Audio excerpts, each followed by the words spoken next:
Amis du télétravail, bienvenue dans ce nouveau numéro de PAF, puisque je suis seul en studio, mais il y a du lourd en visio avec moi, heureusement, avec Anne-Charlène Bézina-Duclerc. Bonjour. Bonjour Patrice. Vous êtes maître de conférence à l'Université de Rouen. Florence Mercadet-Choquet, bonjour. Bonjour Patrice. Vous êtes avocate au barreau de Versailles. Jean-Charles Lajoigny, bonjour. Bonjour. Vous êtes un éditeur confiné qui attend avec impatience la réouverture des librairies, je suppose. Oui, avec plus que de l'impatience, de la rage et de la fureur.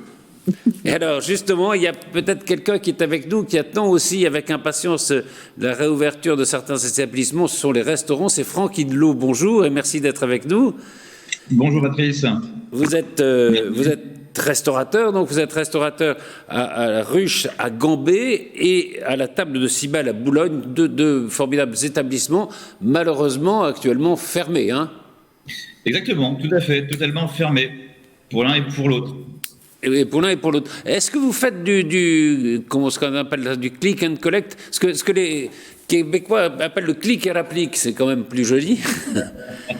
Alors nous faisons en effet du click and collect pour simplement un seul restaurant, qui est le restaurant où nous sommes confinés, à Ruche, à Gambé justement. Celui de Boulogne, nous avons fermé totalement, comme principalement tout le monde, et on a fait simplement de la vente emportée depuis samedi dernier.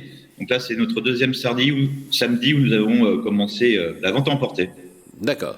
Alors justement, on va aborder cette question du confinement, on va se demander comment s'en sortir, mais il y aura d'autres sujets. On va aborder la loi sur le séparatisme qui change de nom, on va aborder aussi la loi sur la sécurité qui pose aussi peut-être des problèmes, vous savez, sur l'impossibilité notamment de photographier ou de filmer des policiers pendant les manifestations.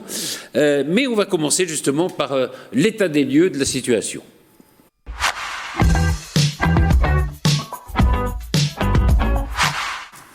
Alors Franck Hidlot, je vais commencer avec vous. Comment ça se passe, voilà, quand on est restaurateur? Vous êtes un restaurateur qui fait des restaurants qui fonctionnent très bien. Donc vous avez combien de personnes qui travaillent chez vous?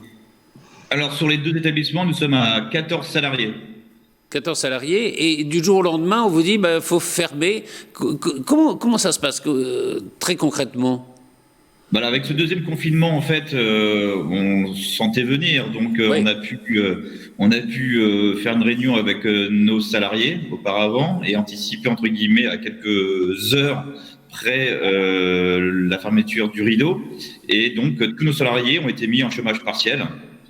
Comme lors du premier confinement, automatiquement, et simplement sur le fait que nous faisons du click and collect sur Ruche, où nous demandons à 3 de nos salariés, donc en cuisine, de venir sur 2 jours à tour de rôle pour justement préparer avec la chef les plats. Et donc ils sont 2 le vendredi pour la mise en place, et le lendemain j'ai une personne qui vient pour aider la vente à emporter, ce qui permet justement à nos équipes d'avoir toujours ce lien quand même avec la cuisine, si je puis dire, parce que on peut pas perdre la main, mais je veux dire qu'il y a toujours ce côté, une frustration. Comme on a pu en fait en discuter la semaine dernière avec elles, parce qu'en fait ce sont que des filles à Ruche, on a 100% des filles en cuisine, et la chef et c'est ma femme aussi, donc on a pu voir ensemble, c'est qu'il y a une frustration, c'est de ne plus justement d'être dans ce mouvement, la mise en place est une chose, mais après le service, avec cette montée en puissance du service, et là il y a un manque.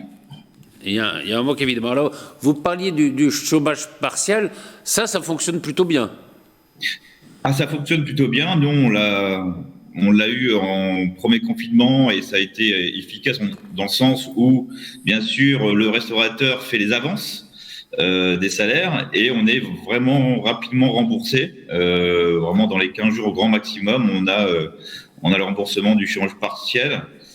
Non, c'est assez efficace. Et pour ce deuxième confinement, justement, nous, on l'utilise donc à Ruche, partiellement, si je puis dire, comme on fait venir quelques salariés une fois par semaine. Donc, on n'est pas à 100% pour certains. D'accord. Florence Mercadet-Choquet, justement, vous, qui êtes avocate notamment d'entreprise et de droit spécialisée en droit social, le recours au chômage partiel, il est très important aujourd'hui. Oui, il est très important parce que, alors, ce qui est vraiment significatif de la part des chefs d'entreprise, c'est qu'ils me disent à peu près tous, mais bon, on a passé le premier confinement, heureusement qu'il y avait le chômage partiel, les reports de charges, et toutes ces mesures favorables à la fois aux salariés pour garder leur poste et aux entreprises. Et là, ils disaient, mais pendant l'été, c'est reparti quand même assez fort, l'activité a très bien fonctionné, juillet, août, septembre. Et là, le fait de reconfiner, il y en a un qui me disait, en une semaine, on a perdu 30% de chiffre d'affaires. Donc, 30% de commandes qui n'ont pas été au rendez-vous.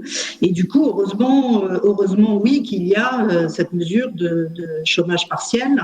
Alors, quand l'entreprise continue à fonctionner, que le chômage est effectivement partiel avec des salariés qui, en partie, travaillent et en partie sont en activité partielle, il est demandé au chef d'entreprise de s'engager sur le fait que pendant ce chômage partiel, il ne licenciera pas pour motif économique. Alors, quand il y a une fermeture totale, c'est pas le cas, mais quand on continue à faire de l'alternance entre travail et chômage partiel, et ça, les chefs d'entreprise ne comprennent pas, parce qu'ils disent si ça continue effectivement à perdurer dans le temps, il va bien falloir qu'on restructure et qu'on puisse licencier. Donc c'est vraiment leur appréhension, et surtout de dire c'est vraiment dommage parce qu'on était reparti.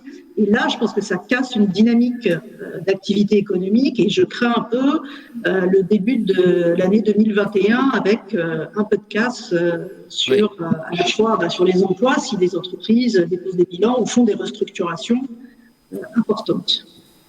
Alors, je vais parler après avec Jean-Charles Ajouani parce que c'est intéressant aussi d'avoir le retour de ce qui se passe dans une entreprise, dans une maison d'édition. Mais Franck Hidlot, évidemment... Pardon ? Je continue un peu avec Franck Hidlot. Il y avait beaucoup de restaurateurs. Alors, vous attendez, je pense, avec impatience le début décembre où les restaurants vont pouvoir réouvrir. Alors, c'est vrai que vous avez des établissements qui sont réputés, qui marchent, qui ont une clientèle fidèle, mais il y avait beaucoup de restaurateurs qui disaient c'est très compliqué, même quand ça avait été déconfiné, parce que on ne sait pas du jour au lendemain combien on va faire de couverts, donc c'est très compliqué de prévoir ce qu'il faut acheter, etc. Est-ce que c'est votre cas? Est-ce que c'est le cas de beaucoup de restaurateurs que vous connaissez? Nous, sur le côté à Boulogne-Billancourt, nous sommes dans une zone où nous travaillons beaucoup avec les entreprises le midi. Ouais. Et lors de la reprise du déconfinement, il y a eu justement le télétravail. Ça nous a fortement pénalisé le midi, parce qu'en fait, 99% on travaille avec les entreprises. Et là, vraiment, début septembre, ça a été très difficile parce qu'il y a très peu aller au travail, aller au bureau. Donc, ça a mis 15 jours pour revenir dans un rythme... on va dire pas comme avant, parce qu'on n'est pas comme avant, étant donné qu'on doit aussi avoir un nombre de tables bien moindre qu'avant le confinement. Mais bon, tout le monde était pressé, entre guillemets, de revenir au restaurant, de nous retrouver, toujours en tenant compte, bien sûr, des distanciations sanitaires. Et j'ai mes collègues, c'est pareil, on était dans le même cas. Début septembre a été vraiment assez difficile pour tout le monde. Et en sachant que notre habituellement n'est pas non plus un gros mois pour nous sur l'année, mais là avec le déconfinement et avec le télétravail, ça n'a pas été non plus favorable pour un bon chiffre d'affaires en début septembre. Mais c'est vite remonté et rapidement, vraiment mi-septembre jusqu'à fin octobre, ça a été vraiment très positif et avec une fidélisation assez importante, tout à fait. Mais est-ce que vous ne craignez pas quand même qu'il va y avoir une sorte au fond ou de craintes généralisées, ou d'habitudes qui sont prises finalement que y a le télétravail qui va continuer évidemment, et puis peut-être qu'on va s'interroger avant de revenir au restaurant comme vous pouvez le faire avant la crise de la Covid? Non, le retour que j'ai de mes clients, c'est qu'ils sont pressés de revenir. Bon, on sait qu'en décembre, pour nous restaurateurs, il est hors de question, vu ce qui s'annonce et vu ce qui se dit, ce ne sera pas avant 2021. Donc janvier 2021, donc on a encore un mois devant nous à ronger notre frein, et nos clients seront là. Après, il y a des études qui disent que c'est dans des lieux comme le restaurant et les bars où le virus circule très très vite, plus vite apparemment. Alors il y a une étude qui a été faite américaine, mais qui date quand même du mois de mai. Et bon, il ne faut pas comparer non plus les États-Unis avec la France. Après, il y a des études qui ont été faites en France dernièrement et qui montrent qu'il n'est pas forcément donc le lieu où le virus circule le plus, en sachant qu'on a nous mis tout en place, tout restaurateur a mis en place les dispositifs sanitaires, tout en les respectant au mieux. C'est vrai qu'au début, je pense qu'on a fait un peu le gendarme en juillet lors de la venue de certains clients qui ne comprenaient pas qu'il fallait mettre un masque. On a fait le gendarme à 100% pour vraiment le respect des distanciations sanitaires, de l'arrivée du masque avec le masque, de retirer le masque simplement quand on était à table et quand on allait éventuellement aux toilettes. Bon, on a vraiment fait le gendarme par rapport à ça. Donc vous considérez que c'était un peu injuste au fond de fermer les établissements ou alors bon c'était une mesure contre laquelle vous ne pouviez rien? Ah oui, pour nous, vu ce qui a été mis en place nous concernant après que nous soyons maintenant les derniers à réouvrir entre guillemets, pour l'instant c'est une supposition. Oui, je pense que c'est injuste par rapport à ce qu'on a pu investir pour justement pouvoir accueillir au mieux nos clients. En sachant que voilà, c'est ça, c'est vraiment c'est un lieu de convivialité, mais tout en respectant les distanciations sanitaires, il n'y a pas de raison pour que le virus circule aussi vite. Bon, il est vrai qu'on arrive maintenant dans un moment où on est dans un lieu clos, mais bon, vu le nombre de personnes que nous avons dans nos restaurants, qui sont très espacés. Si on garde vraiment les protocoles sanitaires, il n'y a aucune raison pour que ça soit un lieu plus propice qu'un autre. Mmh. Et les chiffres sont terribles là, parce enfin les statistiques, d'après les statistiques qu'on a pu avoir, 1/3 à 2/3 des restaurants et des cafés, il faut ajouter les cafés, pourraient fermer après cette crise, et c'est quand même un berceau d'1 million d'emplois. Enfin donc c'est quand même quelque chose d'énorme. Hein. Tout à fait. Si on est plus optimiste, dit quand même 1/3 des entreprises, des restaurants et des cafés qui pourraient fermer. Jean-Charles Lajoigny, vous êtes à la tête d'une maison d'édition qui est une maison d'édition un peu familiale. Donc vous n'avez pas énormément de salariés, mais comment ça se passe pour vous? Comment ça se passe cette crise? Est-ce que c'est beaucoup plus difficile que d'habitude, ou est-ce que finalement, grâce à Amazon, grâce au click and collect des librairies, on s'en sort quand même? Non, alors c'est juste catastrophique parce que le premier confinement, ça avait mis complètement à plat la trésorerie. Et heureusement, on en avait un petit peu. Donc, on a survécu au premier confinement, comme beaucoup d'entreprises, je pense. Et puis, il ne faut pas oublier que le décalage de trésorerie, de factures, etc., il arrive quasiment maintenant. C'est maintenant qu'on voit vraiment les effets du premier confinement. Et là, on se reprend le deuxième, qui est absolument catastrophique, puisque les librairies sont fermées. Le click and collect, que moi je préfère appeler click et retrait, hein, parce qu'on peut quand même encore parler français. C'est très bien, je trouvais. Oui, click et rapplique ou click et retrait. Enfin bon, mais c'est juste une prime, et tant mieux pour eux. Mais c'est une prime aux 3 ou 4 livres que tout le monde achète sans avoir besoin de fureter et de regarder. L'intérêt d'une librairie, c'est qu'on puisse s'y promener, on regarde les tables des libraires, on dit tiens, ça a l'air bien, cette couverture est attirante, etc. On ne le fait pas en clic et retrait. Ça, c'est pas possible. Alors, sûr, hein. Amazon, heureusement qu'Amazon existe, et puis il y a d'autres sites, hein, il y a Kobo, il y a plein d'endroits pour acheter des livres par correspondance, etc.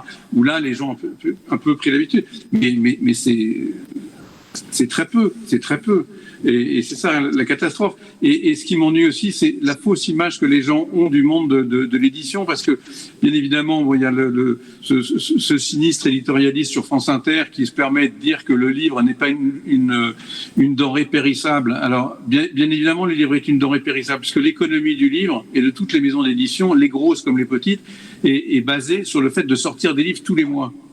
Et que donc un livre qui sort et qui n'est pas distribué, c'est un livre qui est périssable, puisque un clou chassant l'autre, le mois suivant, il y a d'autres livres. Donc c'est une énorme stupidité de penser ça.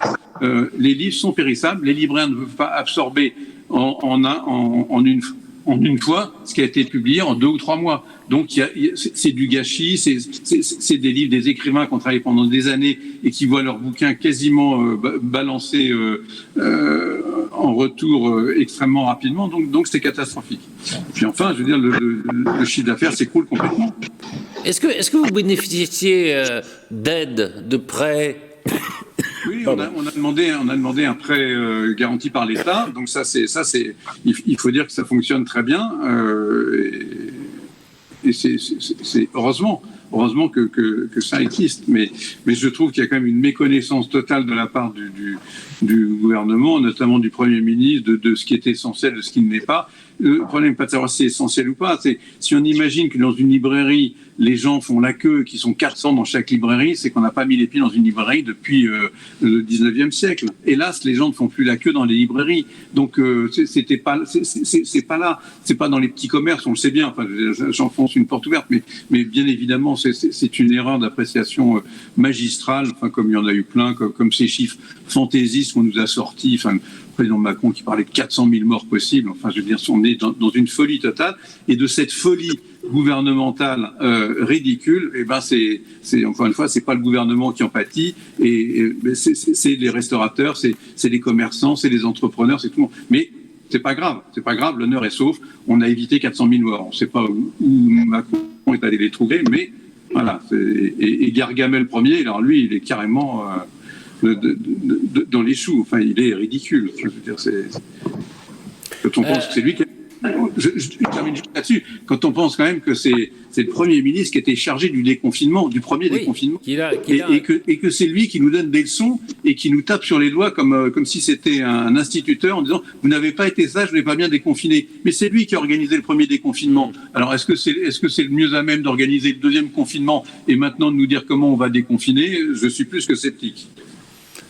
C'est vrai que le déconfinement n'a peut-être pas été aussi réussi qu'on l'espérait. Anne-Charlène Bézina-Duclercq, quand vous entendez justement ces témoignages très concrets, au fond, de gens qui sont confrontés à ces difficultés, quelle est votre réflexion justement sur la façon dont a été menée la gestion de cette crise ?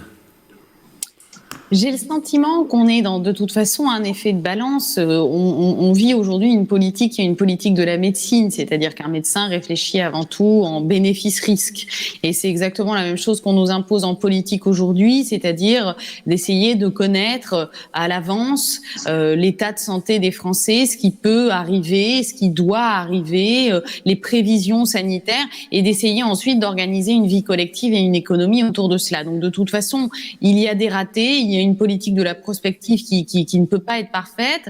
Ce qu'on peut reprocher néanmoins à notre gouvernement national par rapport à d'autres États où le déconfinement a pu fonctionner ou ce genre de choses-là, c'est qu'il y a eu beaucoup d'errements. On a eu des périodes de flou, on a eu des périodes d'espoir. On a par exemple des commerçants qui n'ont pas pu gérer les stocks parce que le deuxième confinement est arrivé sans période finalement transitoire et de prévision. Donc j'ai le sentiment que ce qui nous frappe aujourd'hui, c'est un virus, mais aussi un virus social, c'est-à-dire qu'on n'a pas nécessairement anticipé, ambitionné toutes les conséquences qui seront celles de ces mesures gouvernementales et pas seulement. C'est-à-dire qu'il y a de la détresse aussi, il y a de l'isolement. On parlait depuis peu des effets psychologiques aussi de ces confinements, de ces drames sociaux. Donc, je crois qu'il faudra arriver à réconcilier aussi la France, si toutefois on arrive à vivre une situation sanitaire plus saine et plus sereine, arriver à réconcilier la France avec son économie, avec cette idée qu'on puisse repartir comme avant. Et c'est un petit peu ça qui nous manque à l'aune de ces fêtes de fin d'année qui signent normalement une période de joie, c'est de se dire qu'un jour, on vivra peut-être comme en janvier 2019, et c'est tout ce qu'on peut espérer pour notre économie également. Mais on parle, dont les scientifiques notamment, on parle quand même d'une période qui pourrait durer 2 ans avant de retrouver une vie, comme on dit, normale. Justement, on va s'intéresser aux façons dont la crise a été gérée ici et ailleurs. Est-ce qu'on s'en sort aussi bien, moins bien ou mieux que les autres? C'est la question qu'on va se poser.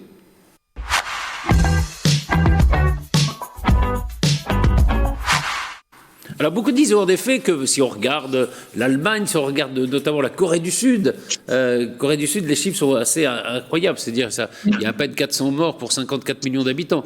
L'Allemagne, il y a beaucoup moins de personnes touchées aussi. On s'en sort plutôt moins bien que les autres. Quel est votre sentiment là-dessus, Jean-Charles Lajoigny, par exemple? Ben oui, je pense parce que le gouvernement met tellement de temps à prendre alors pour emmerder les Français, ça va très vite, mais pour régler, pour fermer des frontières, pour interdire certains vols, etc. Là, ça prend des années pour tester les gens à l'arrivée des aéroports. Ça a mis plus de 3 mois pour qu'on se décide à dire tiens, c'est peut-être une bonne idée. Enfin, tout ça est extrêmement mal fait, extrêmement lent. Et puis encore une fois, j'en reviens, c'est pas une idée fixe, mais à cette idée des commerces essentiels ou non essentiels et des petits commerces. Il y a des tonnes de pays. En Allemagne, les petits commerces ne sont pas fermés. Il y a des tonnes de pays. Et voilà, je veux dire, parce qu'on sait très bien que c'est pas là que ça s'attrape. Donc, effectivement, ailleurs, c'est mieux. Je n'aime pas dire ça parce que c'est un peu une ancienne française de toujours dire l'herbe est plus verte à côté. Mais là, effectivement, depuis quelques mois, on assiste enfin, c'est une sorte de déliquescence gouvernementale. On a l'impression que ça va plus en plus où ça va. Enfin, ils sont là on tourne à 2 conseils de défense par jour. Quelle est l'utilité de faire 2 conseils de défense par jour? Alors, comme de toute façon, personne ne sait ce qui se dit, mais on a l'impression que c'est la panique totale à l'Élysée ou à Matignon. C'est-à-dire qu'ils savent pas, ils écoutent un toubib qui dit il y a 400 000 morts. Alors tout de suite on répète, puis après on dit non mais 400 000 c'est une projection de l'Institut Pasteur, c'est pas celle-là qu'il faut prendre. On nous parle de 20 000 morts, on nous dit le président Macron avait dit quand même fin novembre on serait à 10 000 hospitalisés et c'était certain. Bon, là, il y en a moins de 5 000. Voilà. Et encore une fois, comment voulez-vous que les Français, on puisse attacher le moindre crédit à ce qui va se dire demain soir, ou ce qui va se dire, bon, ils vont annoncer un déconfinement, puis le 4 janvier, ils vont recommencer à confiner, et nos amis restaurateurs et patrons de bar, ils en seront pour leurs frais, parce qu'ils n'auront même pas vu le temps d'allumer la lumière, qu'il faudra déjà la rééteindre. Parce qu'il y a un médecin qui aura dit quelque chose, parce qu'on n'est plus gouverné par les politiques pour lesquels on a voté ou pas. Moi, je suis très démocrate, donc j'avais voté Macron, je le dis, j'en étais ravi, mais là, je commence franchement à douter de lui, mais je n'ai pas voté pour monsieur le professeur Delflécy ou pour je ne sais quel infectiologue qui prend la parole et qui pense qu'il peut gouverner le pays. Ce n'est pas aux médecins de gouverner le pays, c'est au gouvernement. C'est ça la politique. Juste... Moi, il y a quand même. Oui, justement, Anne-Charlène, j'allais vous interroger là-dessus. Est-ce qu'il y a un déficit Jean-Charles parlait de ce conseil de défense, parlait de ces médecins, de ce conseil d'éthique médicale. Est-ce que justement il y a un déficit démocratique? C'est vrai que le Parlement est peu saisi des décisions. Est-ce qu'il y a un problème démocratique dans la gestion de cette crise? Alors moi, j'en suis pas garantie, parce que précisément quand on dit ça se passe mieux ailleurs, alors il y a évidemment des politiques qui peuvent fonctionner, des politiques d'austérité, des politiques aussi en Chine où on a quelque chose de beaucoup plus répressif dès le départ, et évidemment ensuite les résultats sont meilleurs. Mais moi je crois quand même que on est dans une situation qui est d'ampleur mondiale, et que quand bien même on réussit à la marge à faire mieux dans certains autres pays, tous les gouvernements tous les types, qu'il s'agisse de monarchie constitutionnelle, de pseudo-dictature, etc., tous sont confrontés aux mêmes données sanitaires. Donc, il est clair qu'on a une forme de capitulation du politique devant l'ampleur de ce problème de santé, mais comment faire autrement quand en tant que politique on ne maîtrise pas les données médicales? Donc je pense que cette capitulation est un peu par le fait, et elle est mondiale. À partir du moment où on a traité une pandémie qui est par nature incontrôlable, il devient difficile de renouer avec une gouvernance par des choix politiques plus libéraux, plus sociaux, etc. Donc je crois que finalement c'est pas un déficit démocratique, c'est un déficit de la décision, mais qui est dû aussi à l'ampleur d'un phénomène non maîtrisable par des données politiques. Donc il y a de toute façon une situation mondiale qui pourra pas beaucoup évoluer. Alors après, sur les couacs ou sur évidemment la communicabilité de la politique, il y a des efforts à faire, mais je crois quand même qu'il ne faut pas oublier que la médecine nous gouverne aujourd'hui, et que c'est ça qui explique aussi les errements de nos politiques, qui sont de toute façon face à quelque chose que personne ne peut maîtriser, pas même les infectiologues, puisque un virus est par nature une donnée incontrôlable. Donc il y a de cela dans les politiques qu'on vit aujourd'hui. Quant au déficit démocratique, c'est vrai qu'on a beaucoup travaillé par ordonnance ou par des mesures dites d'urgence. je crois que là aussi, la pandémie explique beaucoup de choses. Il faudra simplement se dire que ce régime d'urgence ne doit pas être amené à durer et que des contrôles doivent continuer à perdurer. Donc, le Parlement se bat bien, l'opposition aussi essaye de jouer son rôle. Mais je remarque aussi quelque chose en tant que constitutionnaliste, l'opposition ne propose rien d'autre. Finalement, le confinement ou le déconfinement ou la politique médicale du gouvernement, on la critique, mais on n'a pas, du côté des forces d'opposition, les républicains, les socialistes, voire même les partis d'extrême des deux côtés, on n'a pas de proposition alternative. Et dans les autres pays, c'est la même chose. On est un peu pétrifié face à ce phénomène. Mais dans les autres pays, on n'infantilise pas le peuple. Et en France, avec Castex, on est pris par comme des garnements. On aurait mis le doigt dans le pot de confiture. Vous n'avez pas été sage, on va vous reconfiner. C'est tout juste si on nous tutoie pas à longueur de journée. Enfin, il y a une infantilisation, presque une crétinisation le gouvernement prend les Français pour des abrutis. C'est peut-être sur le... Dans aucun autre pays, ça se passe comme ça. Là, on a ce type sorti de la 4e République. C'est terrible. Pardon, mais peut-être, Florence Mercadet-Choquet, je vais vous interroger là-dessus, mais d'abord, peut-être que vous n'aimez pas l'accent du Sud-Ouest, c'est pour ça que vous n'aimez pas Jean Castex, mais non, c'est vrai qu'il y a peut-être ce côté instituteur qui vient aussi de sa personnalité. Mais si on prend un pays comme la Corée du Sud, justement, qui a plutôt jusqu'ici, encore que les chiffres sont en train de changer un petit peu, mais enfin qui a plutôt réussi sa lutte contre la Covid, ce sont des régimes extrêmement autoritaires qui ont été mis en place, justement. Mais je ne sais pas si c'est de l'infantilisation, mais c'est très autoritaire. Oui, mais l'autorité, je n'ai rien contre si elle est calculée et si elle est justifiée. Mais l'autorité ne veut pas dire, quand on donne un ordre, on n'est pas obligé de nous parler comme à des bébés. Je veux dire, je suis démocrate, Jean Castex est Premier ministre, j'obéis à ce qu'il va nous dire, il n'est pas obligé de me parler comme si j'avais 4 ans. C'est-à-dire qu'il prenne sa décision, mais qu'il n'essaye pas de l'enrober avec cette espèce de ton faussement patelin. C'est extrêmement désagréable.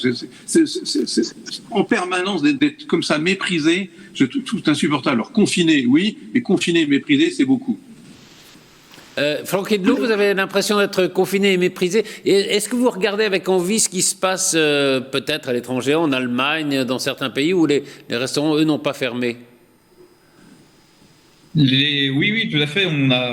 Quand on voit un peu ce qui se passe ailleurs et comment ça évolue, on se demande pourquoi cette punition, si je puis dire, pour nous, restaurateurs et milieu donc bar et nuit, ça se passe beaucoup mieux. Alors qu'on a les mêmes contraintes. On est dans des locaux clos, on porte les masques, je pense que les distanciations sociales sont respectées aussi là-bas, bien spécifiques. Donc pourquoi aujourd'hui nous sommes les derniers à réouvrir alors que dans tous les autres certains pays, dont l'Autriche et autres, sont fermés, les restaurants sont fermés. Mais vous parlez de Séoul. Séoul, les restaurants sont toujours ouverts et ils appliquent en fait nous les distanciations sociales qu'on a mis en place, que le gouvernement a mis en place, et ça se passe bien, ils sont toujours ouverts. Oui, on se sent vraiment les dindons de la farce. Florence Mercadet-Choquet, justement, en tant qu'observatrice de la situation des entreprises et peut-être du moral des chefs d'entreprise, est-ce que vous avez cette impression comme ça qu'on a en écoutant Franck Hidlot et Jean-Charles Lajoigny, d'un ras-le-bol au fond des entrepreneurs?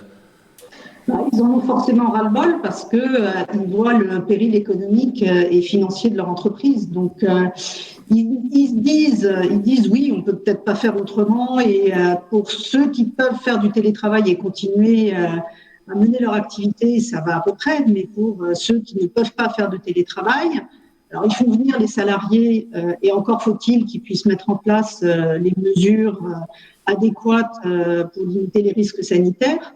Donc là, avec ce confinement un peu plus soft, entre guillemets, ils arrivent à avoir donc des salariés qui viennent. Mais il faut respecter les conditions de distanciation. Et dans certains cas, c'est pas évident. Mais ils ont quand même des pertes de commandes et de chiffre d'affaires, et ils naviguent un peu à vue, un peu comme tout le monde, et également un peu comme le gouvernement. Et je serais moins sévère que Jean-Charles. tout le monde s'est retrouvé face à un virus que personne ne connaît. Donc non seulement il n'est pas maîtrisable, mais en plus on part de l'inconnu. Et je pense que le tâtonnement du gouvernement, comme le tâtonnement de plein de gouvernements dans le monde, est explicable par cet inconnu sur ce virus. Et il y a d'autres pays qui font moins bien que nous. Si on regarde l'Angleterre, si on regarde les États-Unis, si on regarde un certain nombre de pays du Sud, la Belgique également, qui vraiment sont pas bons sur ce sujet. Évidemment, ils ont eu, 14 ministres de la Santé ou quelque chose comme ça, puisqu'il n'y a pas de gouvernement. Et ils sont bien plus mauvais que nous.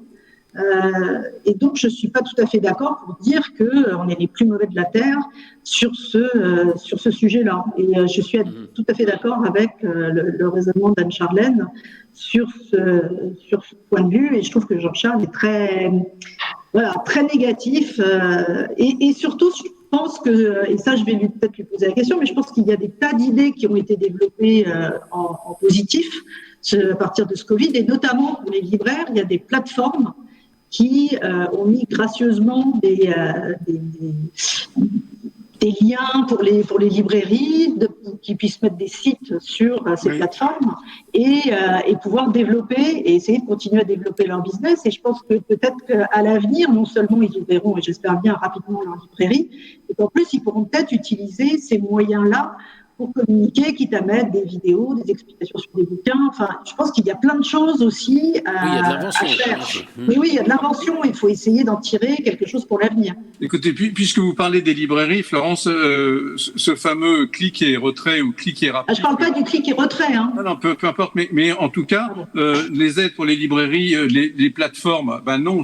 Encore une fois, je veux dire, je ne sais pas comment vous achetez vos livres, mais le plaisir, c'est d'aller dans une librairie. C'est pas ce monde virtuel qu'on essaye de nous vendre à longueur de journée en disant que c'est merveilleux. La plus grosse librairie, Clermont-Ferrand, ils faisaient du clic et retrait, ils étaient obligés d'arrêter, ça leur coûtait.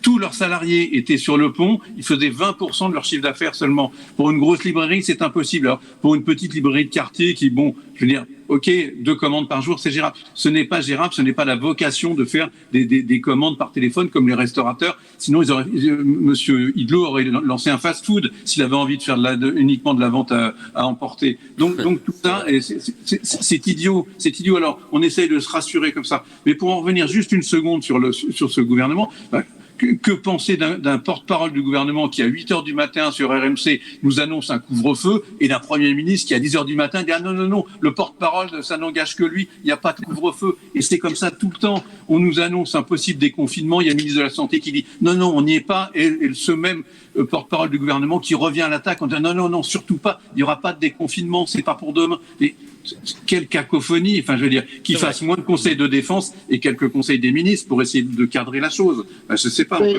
Mais c'est vrai que vous avez...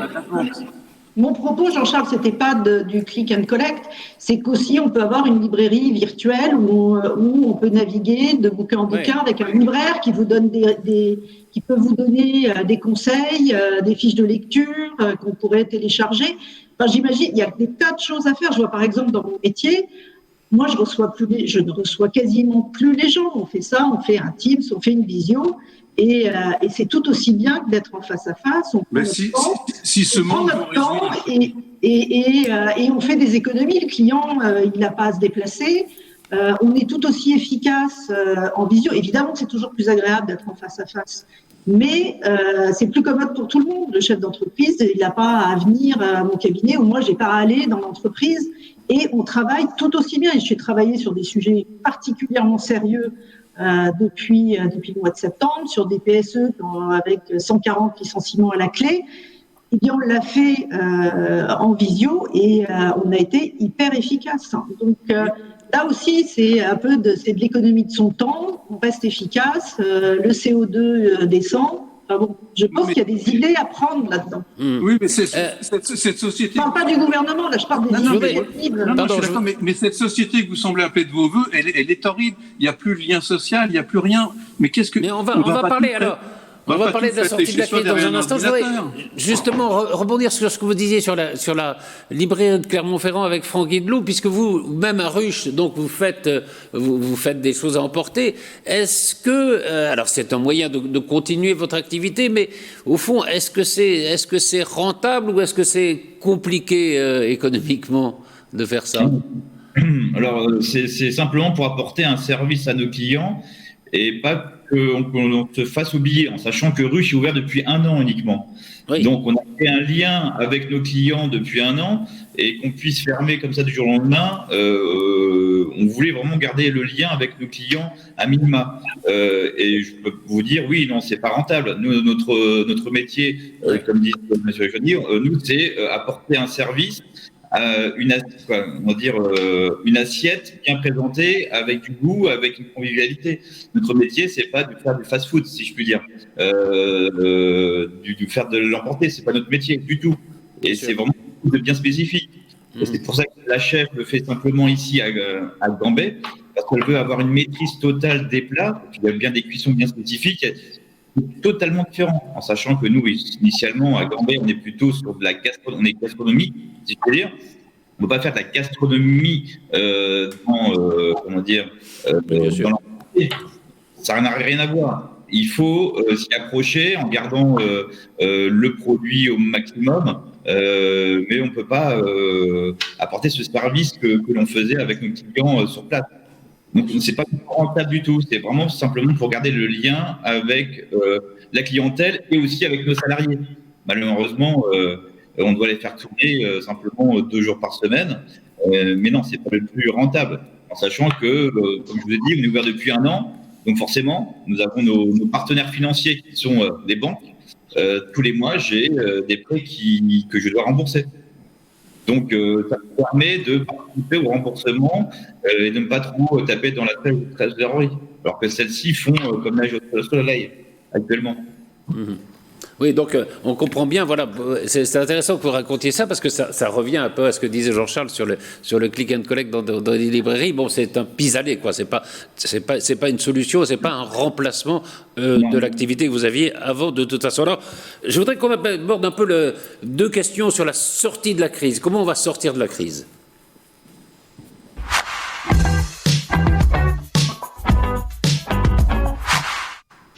Anne-Charlène Bézier-Duclerc, justement, on voit cette situation qui est quand même absolument terrible. Il y a la crainte des faillites, la crainte des pertes d'emploi, la crainte pour la santé, la crainte du terrorisme. C'est quand même pas une société très gaie, très positive. Est-ce que vous n'avez pas peur au fond que tout ça débouche peut-être sur une certaine forme de violence? Quelle est la réponse à ça? Quelle est la réponse à cette situation qui est quand même terrible et terriblement pessimiste?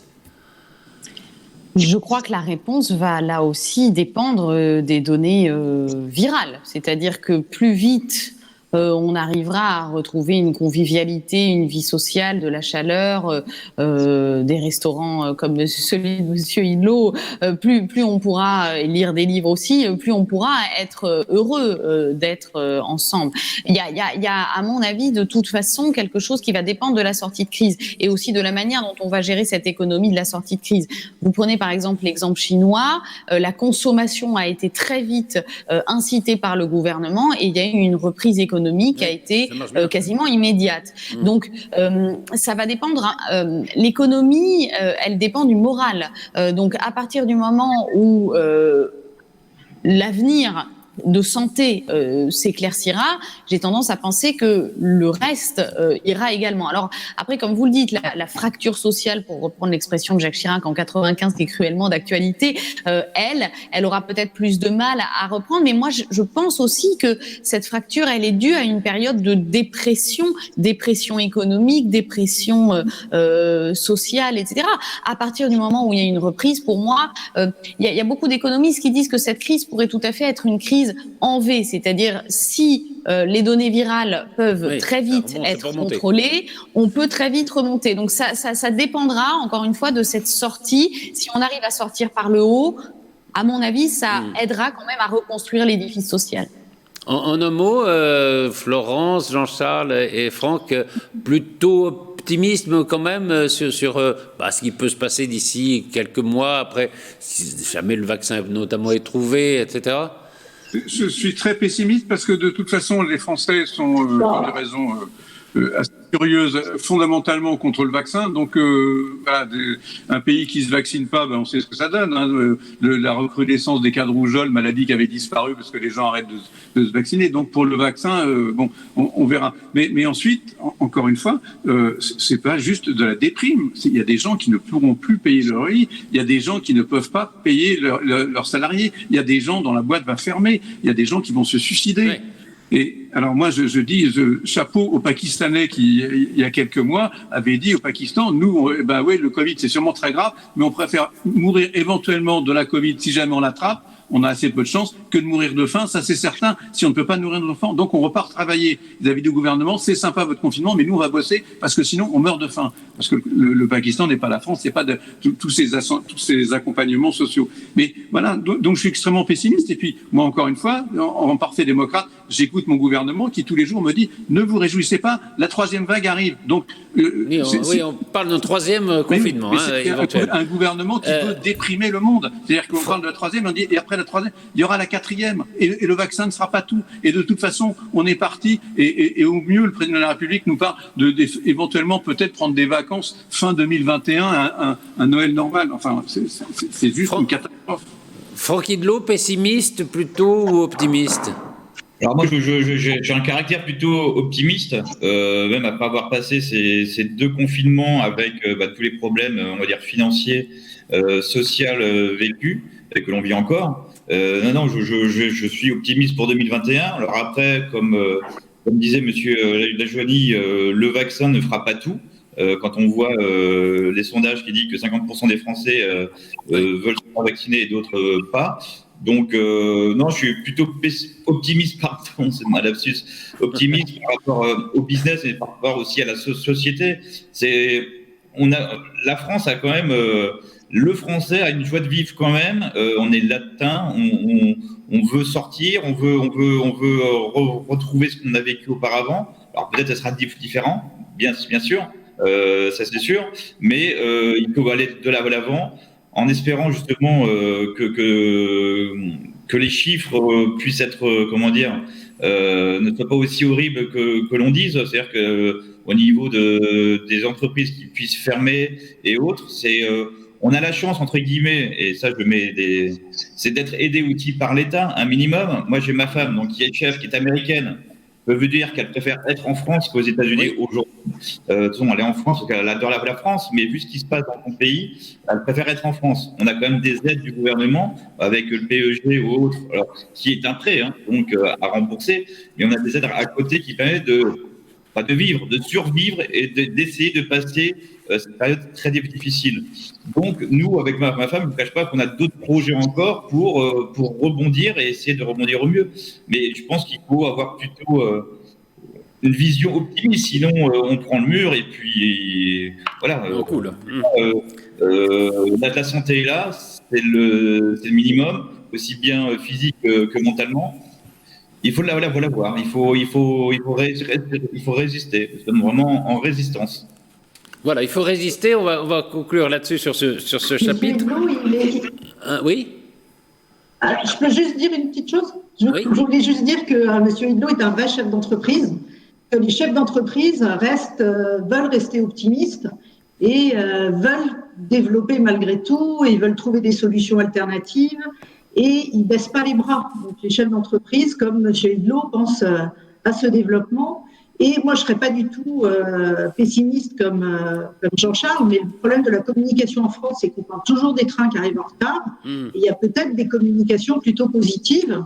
Alors, c'est vrai qu'on nous enfonce un peu la tête sous l'eau en disant attention, troisième vague, reconfinement, etc. Mais ils peuvent peut-être nous donner aussi d'autres valeurs. Mais en même temps, on est arrivé à 10 millions de pauvres en France. Donc là, il y a des tas de sujets qui vont être un peu compliqués à gérer sur l'année prochaine. Il va falloir se préoccuper de toutes les personnes qui sont en précarité, et il y en a énormément. Donc ça, c'est un sujet. Et Jean-Charles a raison de dire aussi qu'il va y avoir quand même des victimes de cette crise. Je voudrais qu'on aborde un autre sujet qui est tout à fait différent, mais qui est dans l'actualité. C'est cette loi sur le séparatisme.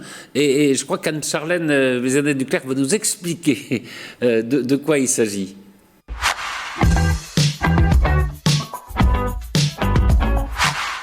Alors, on parlait de loi sur le séparatisme, hein, ça va changer de nom, ça va s'appeler le projet de loi confortant les principes républicains. C'est un texte qui semble plus répressif que ce qui était attendu. Anne-Charlène Vézannet-Duclercq, quelles sont les grandes lignes de ce projet de loi ?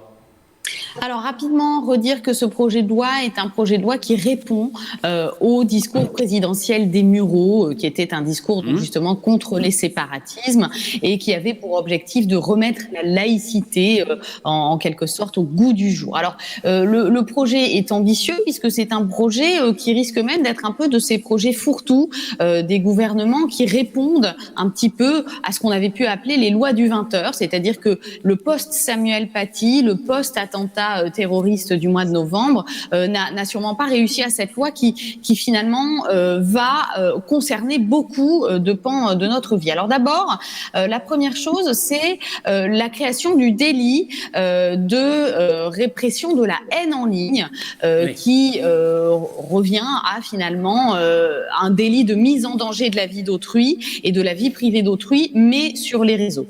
Alors, je ne fais pas de fact-checking, mais on expliquera un petit peu ensuite les différentes dispositions. C'est pas sûr que ce délit soit beaucoup plus efficient que le délit de mise en danger de la vie d'autrui qui existe déjà à l'heure actuelle. Est en discussion un projet de code de déontologie pour les futurs imams, mais ça ne fait pas encore partie de la loi.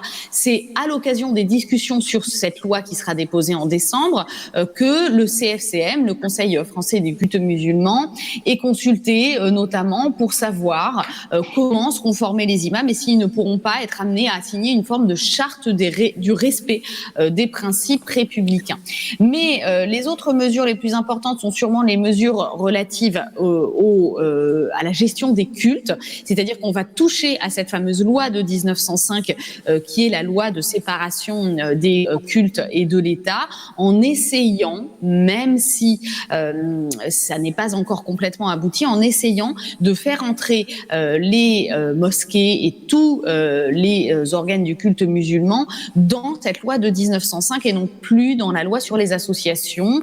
Alors notamment une forme de clause anti-putsch serait installée dans cette loi pour essayer d'éviter que des mosquées radicales fleurissent sur le territoire. Mais là encore, on n'a pas encore vraiment d'informations sur ce que serait cette disposition. On renforcera les moyens de Tracfin, qui est un organisme du ministère de l'économie pour vérifier les financements étrangers de ces associations cultuelles du culte musulman, justement si on arrive à les faire rentrer dans cette loi de 1905. Donc vous le voyez, il y a tout un volet gestion du culte, mais qui est également doublé d'un volet gestion de l'école. Alors là aussi, le président en avait parlé dans son discours sur les séparatismes, notamment en rendant obligatoire dès 3 ans l'instruction, mais plus l'instruction privée, c'est-à-dire que l'instruction se fera nécessairement à l'école, sauf pour motif limité tenant à la situation de l'enfant ou à la situation de la famille. Il y aura également un contrôle très fort des établissements sous contrat de l'État, de manière à essayer d'éviter, je cite ici le ministre de l'Intérieur, les dérives séparatistes qui peuvent justement conduire à ne pas mettre son enfant à l'école pour des raisons religieuses ou pour des raisons idéologiques. Donc, il y a une forme de nécessité académique maintenant dans l'enseignement. Il y a également plusieurs mesures satellites comme la carence républicaine, c'est-à-dire que le préfet pourra désormais saisir le juge si une collectivité publique, un service public ou est amené à être en rupture avec les principes républicains, mais là encore, on n'a pas beaucoup de définition de cette carence républicaine. et enfin des mesures dites de dignité et d'égalité entre les hommes et les femmes pour mettre fin à certaines pratiques comme les certificats de virginité. Donc c'est vraiment une loi qui va piocher dans différents domaines de notre droit, et cette loi va même être secondée a priori par une seconde loi, mais qui pourrait faire partie de la même loi, ça n'est pas encore certain, une loi sur la comparution immédiate pour les propos haineux tenus en ligne. Alors c'est une disposition qui reprend un peu la loi Avia qui avait été présentée en début d'année dernière, qui était une loi visant à réprimer les propos haineux sur Internet.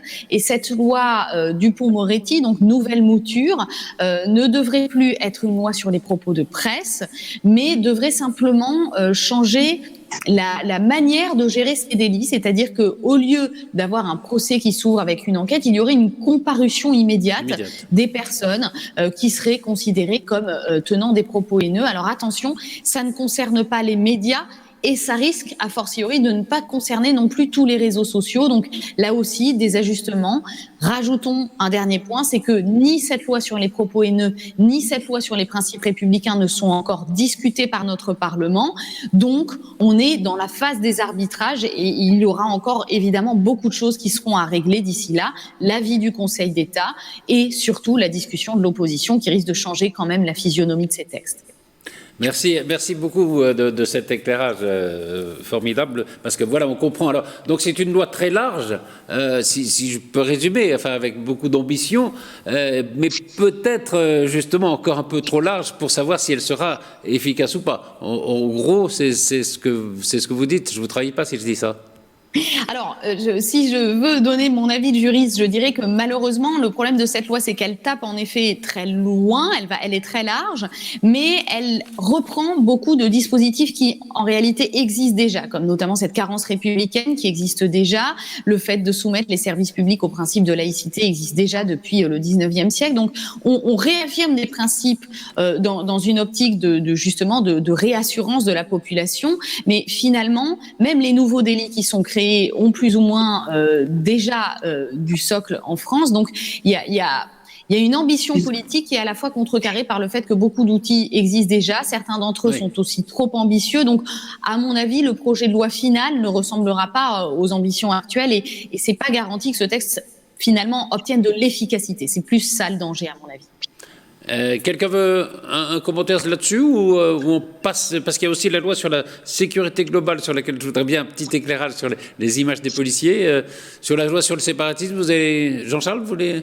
Oui, c'est toujours intéressant. Je suis tout à fait d'accord avec l'idée, enfin l'analyse d'Anne-Charlène qui nous dit que c'est effectivement un peu peut-être une loi un peu ramasse-tout, mais en tout cas tout ce qui est fait à mots couverts et quelquefois à mots trop couverts contre l'islamisme est une bonne chose. Donc voilà, espérons que ça aille au bout et que ça ne soit pas trop dilué, et qu'encore une fois, les mots ayant un sens, la laïcité c'est bien, mais le problème, on n'a pas un problème de laïcité, on a un problème avec l'islamisme en France. Voilà, donc c'est juste ça qu'il faudrait pas oublier. Et noyer le truc en disant vive la laïcité, c'est une façon pour beaucoup de gens de dire comme ça, j'ai pas prononcé le mot. On est comme chez Voldemort, il y a des mots à pas prononcer. Ben, voilà, moi je veux que le gouvernement lutte contre l'islamisme. La laïcité, honnêtement, je m'en fous un peu pour l'instant. Voilà. Donc on peut pas, pour le coup, le président de la République a prononcé le mot. Florence. Peut-être un mot rapidement sur cet article 24 de la loi sur la sécurité globale, c'est-à-dire le fait de filmer, de photographier des policiers pendant les manifestations. On a vu que dimanche, il y a eu des manifestations d'ailleurs de journalistes pour protester contre cet article 24 qui devait être amendé, qui n'est pas vraiment, dont on ne sait pas vraiment à quoi ça sert, parce que l'incitation à la haine, elle est déjà, elle aussi, condamnée par des textes existants. Vous pouvez nous expliquer très rapidement, là, en 30 secondes à peu près, quel est le débat? 30 secondes, je ne suis pas sûre. Mais il y a. 45, en fait, Monsieur Darmanin avait fait une promesse, c'est de ne pas filmer, la police, les gendarmes. Donc, ça, c'était sa promesse politique. Le texte qui est sorti avant l'amendement, qui est quand même un peu ridicule, mais c'était il était interdit de diffuser non pas de filmer, mais de diffuser, mais comme les deux vont ensemble maintenant, puisqu'on filme et on met tout de suite sur les réseaux sociaux, de ne pas diffuser, le fait de diffuser dans le but de porter atteinte à l'intégrité psychique et physique. Donc il y a eu cette fameuse bronca des journalistes avec un amendement vendredi soir, mais qui est quand même aussi un peu ridicule, puisqu'ils ont rajouté « sans préjudice du droit d'informer est interdit le fait de diffuser dans le but manifeste de porter atteinte ». Ce sont les parties qui ont été rajoutées. En fait, cet article 24 est vraiment pas clair, puisque vous avez un élément matériel qui est la diffusion, mais l'élément moral, c'est dans le but manifeste de porter atteinte à un fonctionnaire de police. Et c'est tellement pas clair, le Conseil constitutionnel avait rendu une décision en 2017 en disant que la loi doit définir les crimes et délits de manière précise pour exclure l'arbitraire. Or là, sur l'élément moral, on est en plein dans l'arbitraire, parce que c'est quoi le but manifeste de porter atteinte? Donc, ça veut dire que normalement, dans un délit, on doit voir par une manifestation extérieure ce que la personne entend faire. Dans le vol, elle prend quelque chose, elle part avec. Le crime, elle tue. Là, on n'a aucune manifestation extérieure, et donc c'est une infraction avec un élément subjectif qui sera tranché par le juge. Donc, c'est pas bien, parce que si on voit quelqu'un qui filme des violences policières, il diffuse. Est-ce qu'il diffuse pour faire de l'information, ou est-ce qu'il diffuse pour porter atteinte? Donc, tout le sujet va être là, mais du coup, ça va donner une possibilité. Non, mais juste un mot qui est très important, c'est que cet article va donner la possibilité au policier de voir quelqu'un qui filme, de lui dire d'arrêter de filmer, la personne continue à filmer, donc il va le soupçonner de vouloir porter atteinte, donc il va le mettre en garde à vue. Et donc il va y avoir des gardes à vue qui vont être totalement arbitraires, puisque la garde à vue sera levée. Voilà, donc c'est toute la problématique vient là-dessus, et cet article est extrêmement mal rédigé, et M. Darmanin a dit vendredi soir que finalement, bien sûr, on peut continuer à filmer, bien sûr, on peut diffuser, mais en revanche, ce qui est condamné, c'est ceux qui accompagnent leurs images d'un appel à la violence. Mais pourquoi pas le dire dans ce cas-là dans l'article? Et pourquoi ne pas prendre une mesure qui me paraît plutôt plus simple, qui est de demander de flouter les visages? Parce que pour le coup, on pourrait informer sans dénoncer qui que ce soit. Ça me paraîtrait la solution la plus simple. Je ne sais pas pourquoi personne n'y a pensé. Enfin bon. Mais on pourrait peut-être non, moi je ne suis pas d'accord. S'intéresser aux journalistes et non pas au premier crétin venu qui a acheté une GoPro qui se prend pour un journaliste. Que les journalistes puissent faire leur travail, c'est très bien. Que n'importe qui puisse filmer n'importe quoi et diffuser avec des messages débiles et des désinformations permanentes, ça c'est gênant. Donc, oui, remettons en avant la profession de journaliste. Les journalistes ont une carte de presse, ils doivent pouvoir faire leur boulot en toute liberté. Il n'y a pas la moindre censure, le moindre accommodement là-dessus. Qu'après, je vous dis que des crétins en gilet jaune et GoPro n'aient pas le droit de filmer à jet continu un policier, ça ne me dérange pas outre mesure. Mais laissons les journalistes travailler, et avec une carte de presse. Très bien. Un mot, Anne-Charlène, et puis on se quitte là-dessus. Mais peut-être juste rappeler que finalement, on se rend compte qu'on ne peut pas faire de loi avec de bons vœux, et que c'est très difficile d'arriver à gouverner quand on n'arrive pas à prononcer les mots-clés finalement. Et je crois que là aussi, sur ce délit de filmer ou non des interventions policières, en effet, il y a malheureusement une liberté qui est la liberté d'expression, qui fait que de toute façon, sur les réseaux sociaux, tout est absolument incontrôlable, et que quiconque utilise un téléphone a le droit de le faire. Donc on rentre dans la vie privée, et c'est simplement une autodiscipline qui devrait être installée dans la tête des manifestants, d'essayer de ne pas porter atteinte à la vie privée des policiers qui eux aussi sont des êtres humains. Mais voilà, à part un peu d'éthique et un peu de moralisation, c'est très difficile de faire des lois avec des bons vœux. C'est peut-être la conclusion, je pense, de ces deux lois. Merci infiniment. Merci infiniment. Ben, on a une autre conclusion. On n'a plus le temps, pardon. Excusez-moi. Je disais, il y a une magistrate qui a dit. Non, mais ça, une seconde. Une magistrate a dit, on ne punit pas une personne pour ce qu'elle pense, mais pour ce qu'elle fait. Ben oui, c'est la réalité du droit. Merci de cette conclusion. Franck Idlot, on a hâte en tout cas d'aller, parce que maintenant ça se fait beaucoup d'aller filmer les plats qu'on mange. Alors, on a hâte de pouvoir aller filmer les plats à Ruche, à Gambé, et puis à la table de Cybèle à Boulogne. J'espère que voilà, vos établissements pourront ouvrir dès début décembre. Jean-Charles Lajoigny, j'espère que les librairies vont vendre les polars des éditions Lajoigny dès début décembre et qu'on va pouvoir au fond choisir, avoir un choix dans les livres qu'on veut lire. Merci infiniment Anne-Charlène Bézina-Duclerc pour toutes ces explications. Merci beaucoup Florence Mercadet-Choquet pour vos explications aussi. Et puis à très vite pour un nouveau numéro de PAF.